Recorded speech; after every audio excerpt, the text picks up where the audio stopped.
Hi,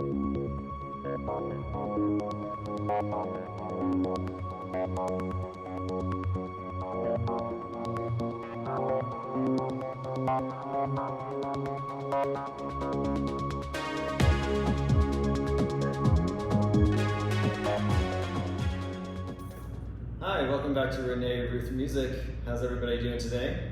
We're doing great. Are you doing fabulous? I'm doing fabulous. Fabulous. Happy to be back. Middle of the week. Yeah. Middle of June. June.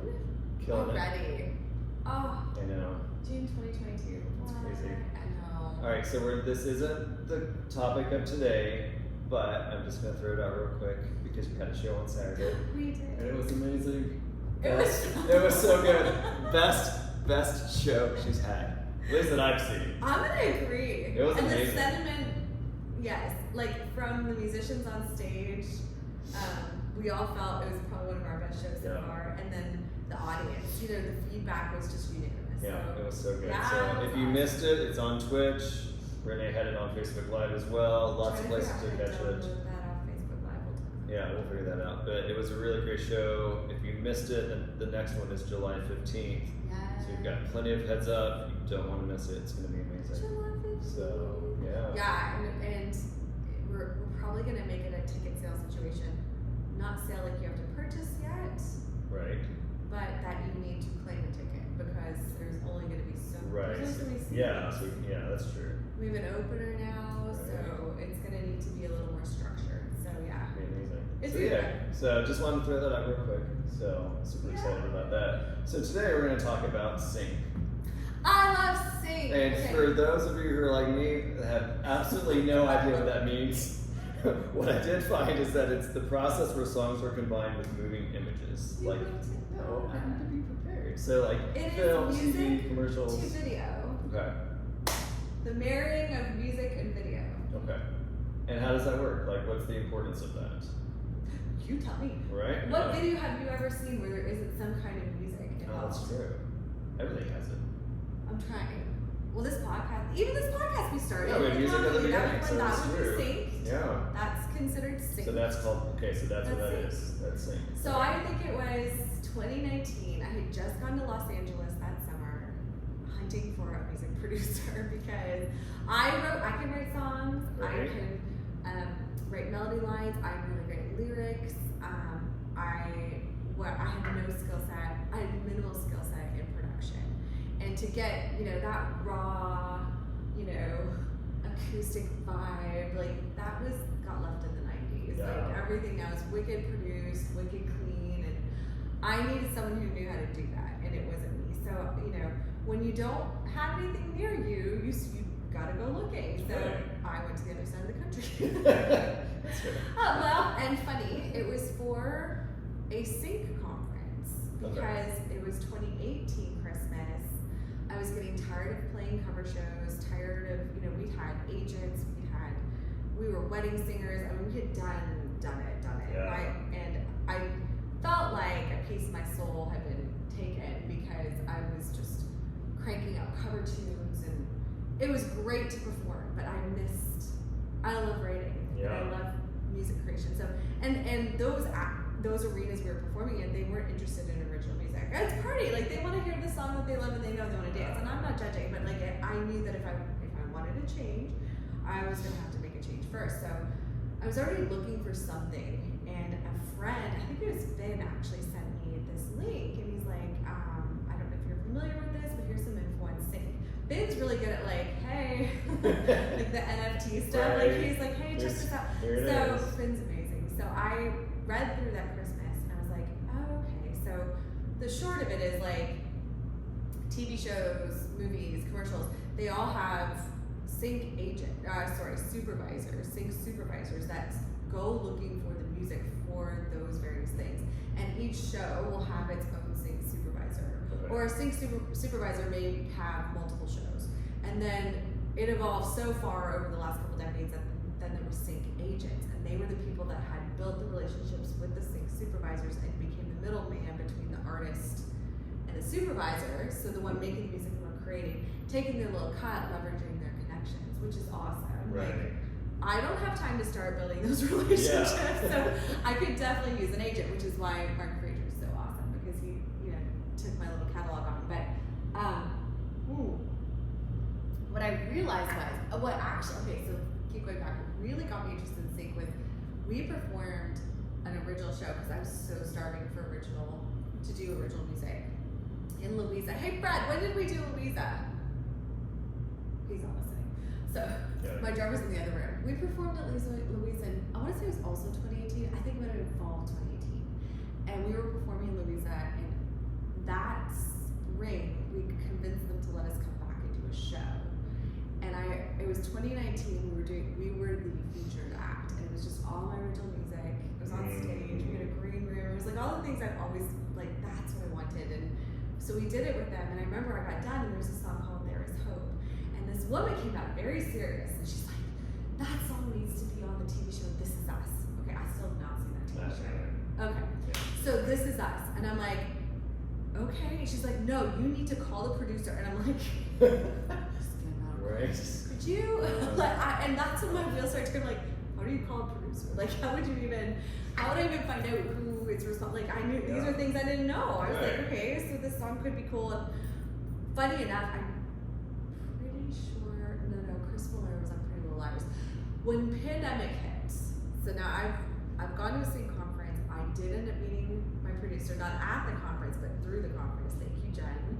Met John, and we started working that fall. And then when we worked remotely coast to coast, and then when the pandemic hit, it was just like, oh, well, we didn't see each other anyway, so let's just keep doing this. And then all of a sudden, like all these sync, I guess the sync world existed primarily in conferences. They seemed to have all these get-togethers amongst that community for relationship building, and all of it went. And so all of a sudden, they had to find a virtual way to do this, and that I stumbled into one of their classes where they were teaching about sync. It was Mark Fraser, Chris Miller, that this really amazing, it still goes on, it's a really amazing sync class. Feel free to message, happy to connect you to them. They're incredible. Mark's an agent, Chris is a supervisor. And I just stayed in the class, I just kept paying to take their class. Because I mean, what else are you gonna do? There's nothing else to do. True. I was like selling houses and learning about sync. So anyway, what I realized in the process was, I think this is the academic in me.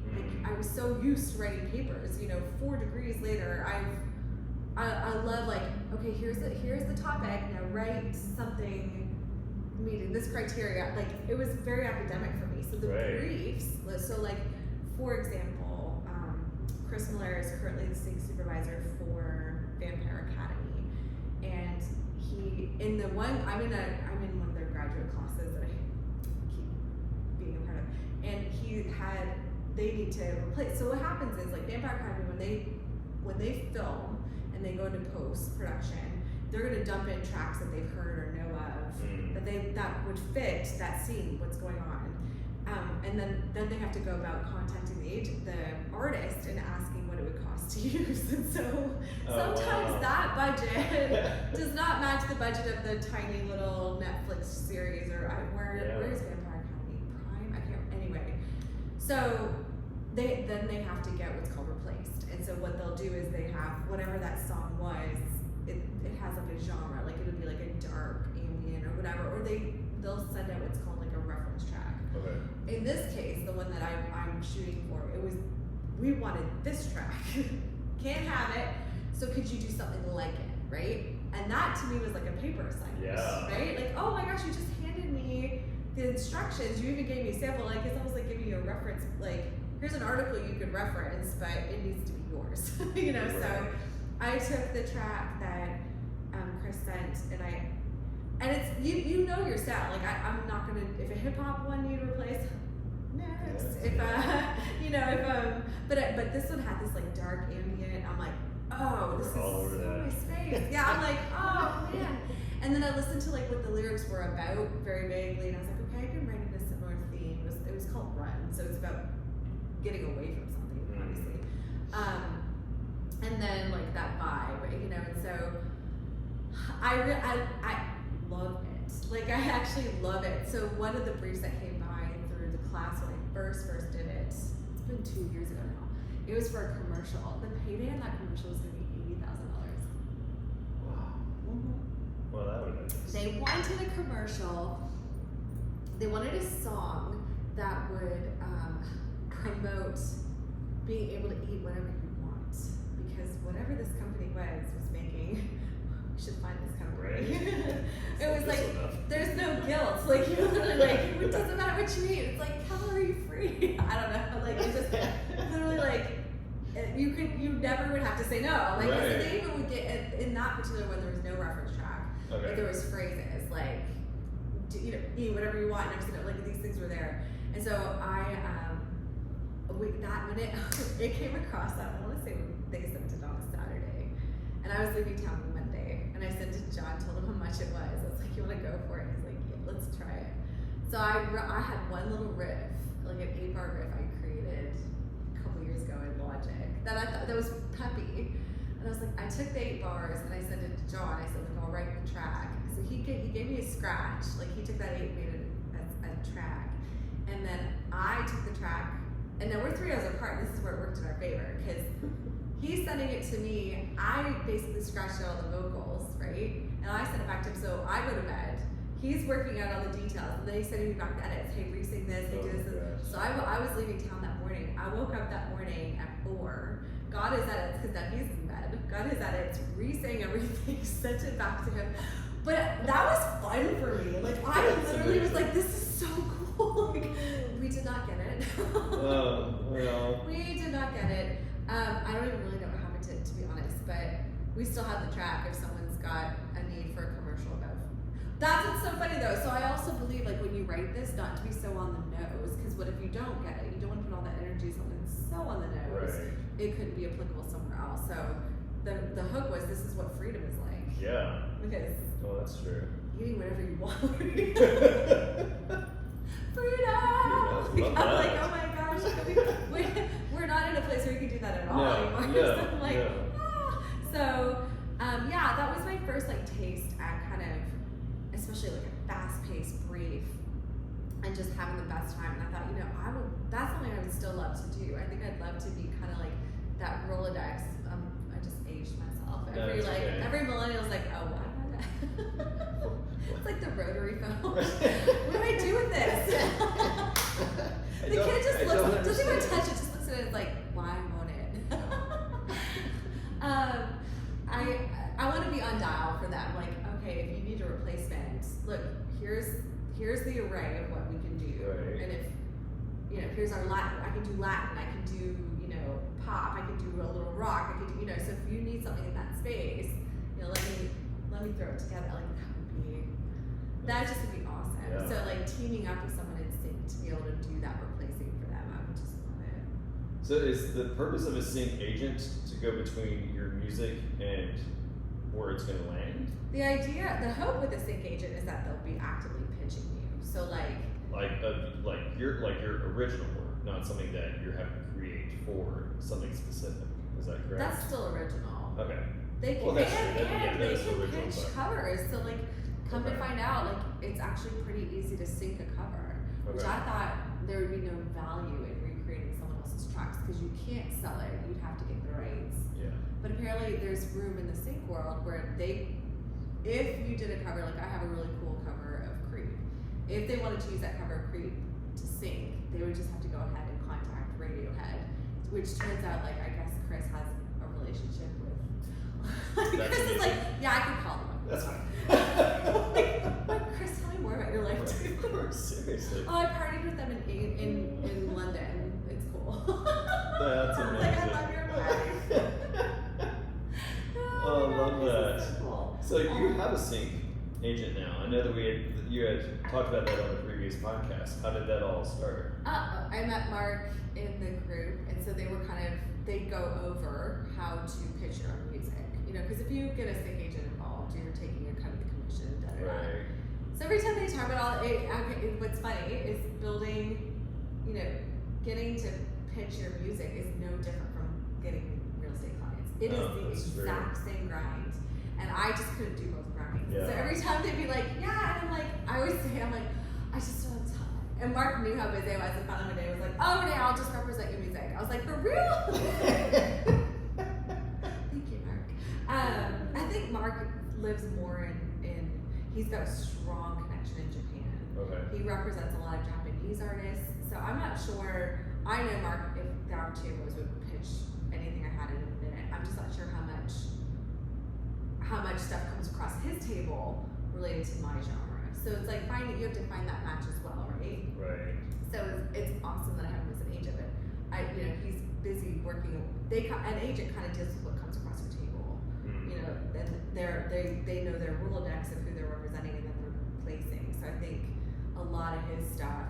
We're writing one right now with John that his like Coca-Cola. He knows Coca-Cola people in Japan that might fit what they're looking. But so yeah, and then talking to my connection in Manhattan. He's connected to UMG and all that stuff, and so he knows too that I really want to be able to kind of write for that stuff. And I write most of my music thinking about making it syncable, but also being true to the artistry of it. So like you're not going to go to a show and be like, oh, they sound like TV songs. You know what I'm saying? Oh, that's true. Like, okay, that makes sense. That's like if you're a sync artist, you're kind of writing for that. And like while we all enjoyed the Rembrandt's version of "I'll Be There for You," nobody was trying to go see it in concert. Like because it was the beginning of Right, just friends.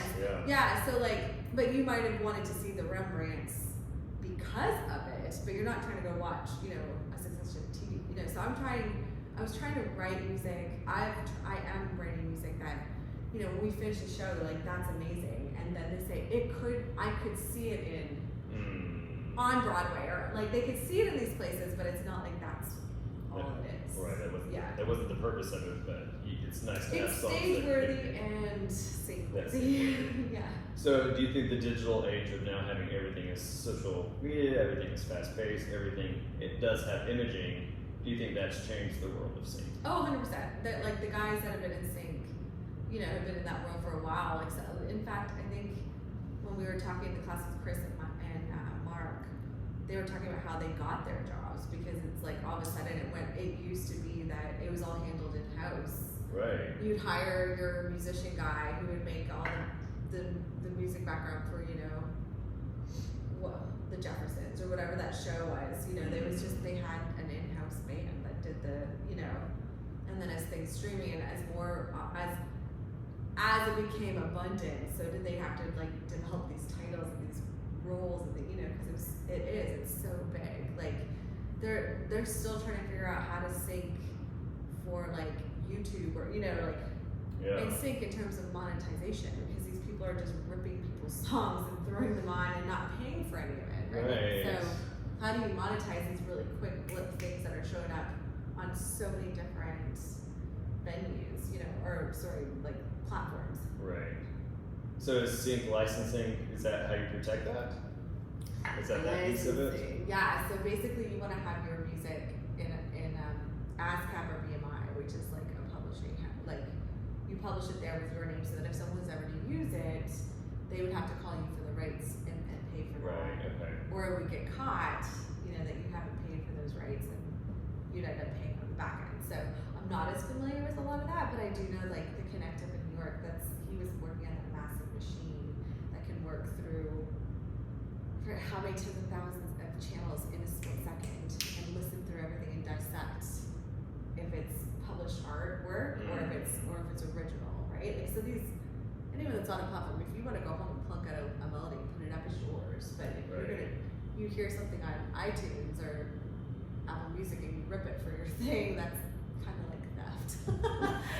It's a little like stealing. Yeah. No, but Napster, like that's when everything got sketched. Like remember when Napster came out, we thought it was so amazing. We could listen to all this for free because we were poor.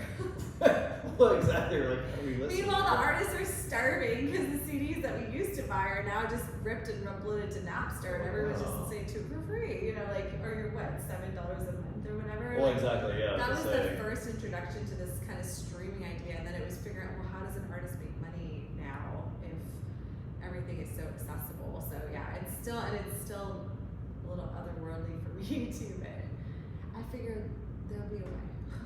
Right, as I say, I feel like so much of it is having to switch to this new process of being synced, doing more on social media, having these other avenues that you can go on so that you can kind of mitigate not having as much income from Well, like sales of albums or like CDs and things like that. Even the live shows are seeing that they're cutting back a lot. Concerts still make the money. I think that's why you see now a lot of artists are going back to doing shows because that is predictable, dependable revenue, right? Yeah. Like people buy a ticket, you put on a show, you get paid.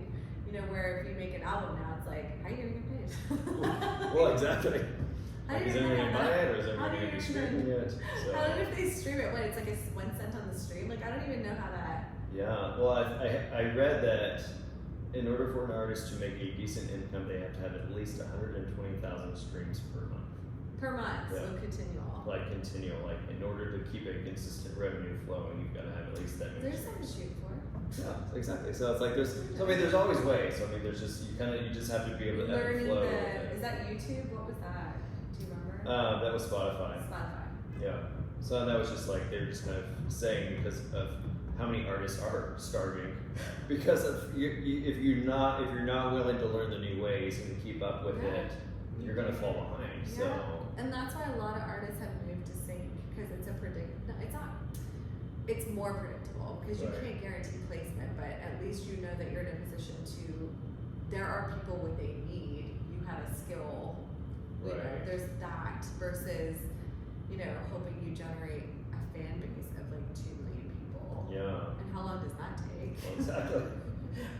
How much can you promote? I mean, yeah.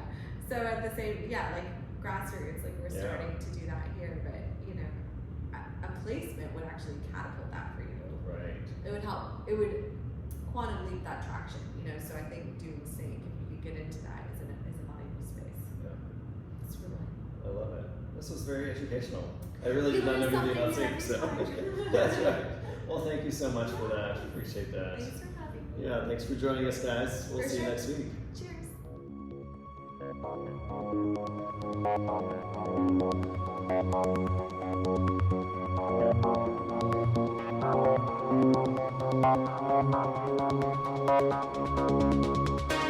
Thank you.